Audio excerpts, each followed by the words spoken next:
साताऱ्याच्या वाई तालुक्यातील बावधनच्या प्रसिद्ध यात्रेचा आज मुख्य दिवस। 3.5 वर्षांपासूनची ही परंपरा आजतागायत कायम आहे। यावेळी 50 फूट उंच बगाड गावापासून 5 किलोमीटर लांब असणाऱ्या सोनेश्वर मंदिरापर्यंत या ठिकाणी बैलांच्या मदतीने हे बगाड ओढले जातात। या यात्रेकरता असंख्य भाविकांची या ठिकाणी गर्दी असते। केवळ साताराच नाही तर आसपासच्या गावातून पंचक्रोशीतून अनेक जण राज्यभरातून विविध नागरिक या ठिकाणी ही यात्रा पाहण्याकरता एकवटत असतात। या सगळ्याचा आढावा घेतलाय आपले प्रतिनिधी इम्तियाज मुसावरी यांनी। महाराष्ट्रातलं प्रसिद्ध असणारं वाई तालुक्यातलं बावधनचं बगाडाचं एक वैशिष्ट्य असतं की या ठिकाणी बैलानं हे बगाड ओढलं जातं।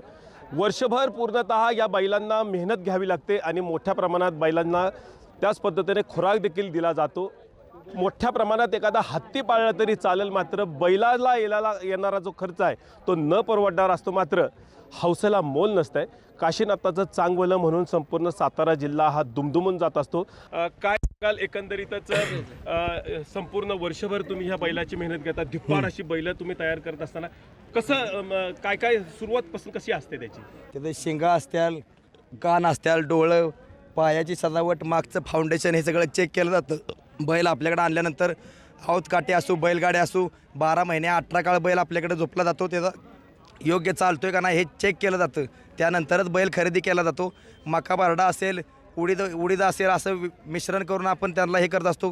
प्रामुख्याने वली वाळकी कुटीचाही या ठिकाणी उपयोग केला जातो, कारण बैलांना रवंत करायला चांगलं वाटतं। ही बैल 6-7 फूट उंच का तर गाडा काटा झाला, वर गेला किंवा इकडे तिकडे झाला तर बैल ताकदीत असावा, उंच असावा, तरच तो गाडा पेलला जातो।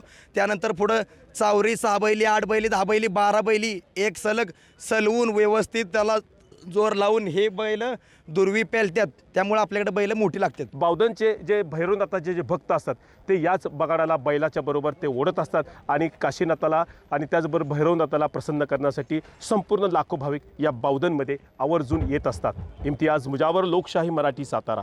आज या ठिकाणी जी या पाठीमागं माझ्या बैल दिसत आहेत, या आमच्या भोसले भावकी नंबर 1 ची बैल आहेत। अख्ख्या गावामध्ये भोसले भावकी 1 नंबरमध्ये आत्ता बैलांची संख्या आहे 23 आहे आणि या ठिकाणी या रथाला 12 बैल जुपली जाणार आहेत। आमचे 2-3 खुते या बगाडा रथामध्ये होणार आहेत। ही भोसले भावकी नंबर 1 ची एकूण बैल 23 ची संख्या आहे। लोकशाही मराठी ऐका, पहा, जागरूक रहा।